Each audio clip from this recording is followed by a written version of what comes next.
Dans cette édition, nous découvrirons un magasin où rien ne se vend ni ne s'achète, mais où le lien social est roi. Nous testerons un nouveau boîtier d'alarme qui permet aux commerçants d'alerter la police en cas de braquage. Mais avant cela, retour sur l'exploit sportif mais aussi humaniste d'Éric Perrault. Ce Creusois a couru 500 km entre la Bretagne et la Creuse pour venir en aide à un petit garçon de 10 ans atteint d'une maladie rare. 15 000 € ont été récoltés au profit de Nohan et de sa famille. Acclamé par les habitants de Saint-Dizier-les-Rennes, Éric Perrault et le petit Nohan avancent vers la ligne d'arrivée. Pour cet enfant atteint d'une maladie rare, le Creusois achève un périple de 500 km, une course démarrée 8 jours plus tôt à Loqueltas dans le Morbihan.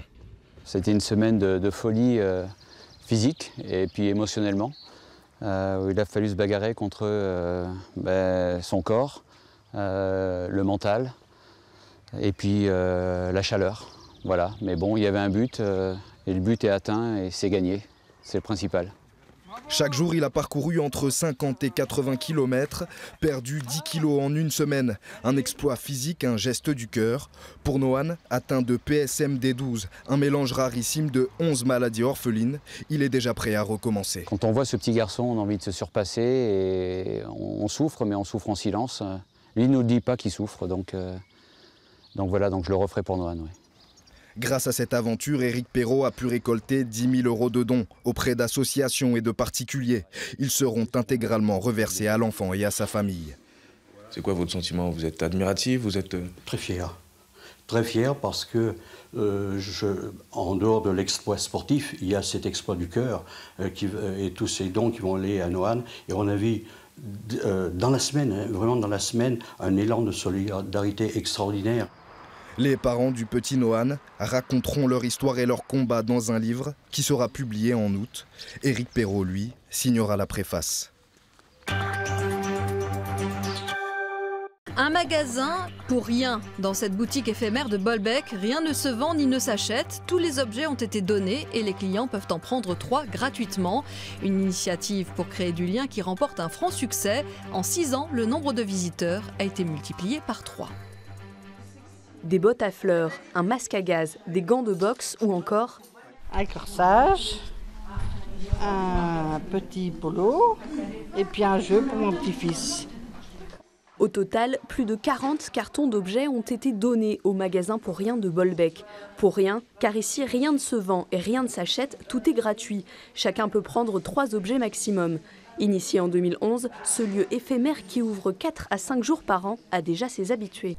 J'arrive à trouver des petits articles qui me plaisent. Moi, puis c'est très bien, c'est gratuit alors. Pour voir du monde et puis à se prendre un petit bricole. Car au-delà de l'aspect économique, le centre social, à l'initiative de ce magasin, a voulu en faire un lieu de rencontre entre retraités, jeunes ou écolos. Un message qui est bien passé, le nombre de visiteurs a plus que triplé en 6 ans. On a des personnes qui sont dans le besoin et que ils viennent, ça les arrange de voir ça. Bon, mais vous en avez d'autres que non. Ils voient un objet qui leur plaît, ils repartent avec. Ce troc était déjà un peu pratiqué au centre social. Les bénévoles l'ont formalisé en s'inspirant du magasin pour rien de Mulhouse, tout aussi social et écolo. C'est vraiment l'idée de redonner une deuxième vie aux objets. La plupart de ces objets-là auraient sans doute traîné longtemps dans des garages et puis fini à la déchetterie, alors qu'ici, ils sont testés, nettoyés, rénovés. À la fin, les objets en surplus seront notamment récupérés par la ressourcerie, une structure qui transforme de vieux objets pour les vendre à bas coût. Comme quoi le magasin pour rien donne jusqu'au bout. Cette initiative sécuritaire au Canet, dans les Alpes-Maritimes, près de 200 commerçants situés dans des zones sensibles vont être équipés d'un boîtier d'alarme directement relié à la police municipale. En cas d'agression, ils n'auront qu'à appuyer sur un bouton pour alerter les forces de l'ordre. Bonjour, vous allez bien? Ça va, bonjour. Donc, comme convenu, on vous amène le troisième boîtier que vous aviez demandé. Le système est simple. Un commerçant qui serait en danger appuie sur le bouton du boîtier.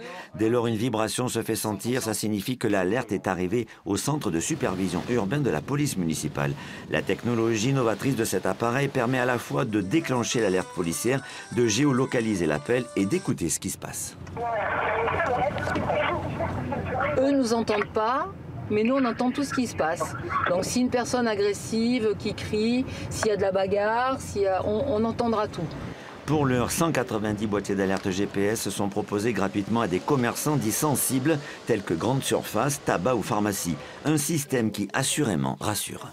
Quand on a des structures comme la mienne où on est un petit peu encaissé, ça fait plaisir et ça rassure surtout d'avoir quelque chose sur lequel c'est très discret, on l'a dans la poche, en appui. Pour ma part, c'est les filles qui l'ont à tour de rôle dans leur poche, je ne sais pas qui, et que s'il y a un souci, on n'est pas la personne à regarder. Elle appuie tout de suite et le test a fonctionné. Donc ils sont arrivés en 5 minutes montre en main. La réactivité avérée de ce système, qui reste pour l'instant expérimental, pourrait inciter les autorités à l'élargir à d'autres populations à risque. Comme c'est une protection des personnes, des commerçants, on peut l'appliquer aux personnes âgées, sur le plan canicule, ou aux femmes battues. Mais là, c'est plutôt avec le côté judiciaire, où on peut le donner donc à des femmes qui en auraient besoin, si elles sont menacées.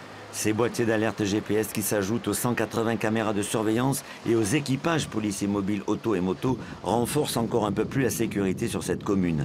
À la fin de cette période d'expérimentation auprès des commerçants, des particuliers pourront acquérir ces boîtiers d'alerte, même si pour l'instant, on en ignore le coût. Enfin, les chefs étoilés ont du cœur et ils le montrent. Depuis 2012, 8 grands chefs savoyards organisent chaque année un dîner caritatif au profit de la Banque alimentaire. Un repas gastronomique et solidaire. Il y a les bénévoles, il y a les chefs, il y a leurs équipes, il y a les vignerons, il y a tout le monde, les écoles hôtelières.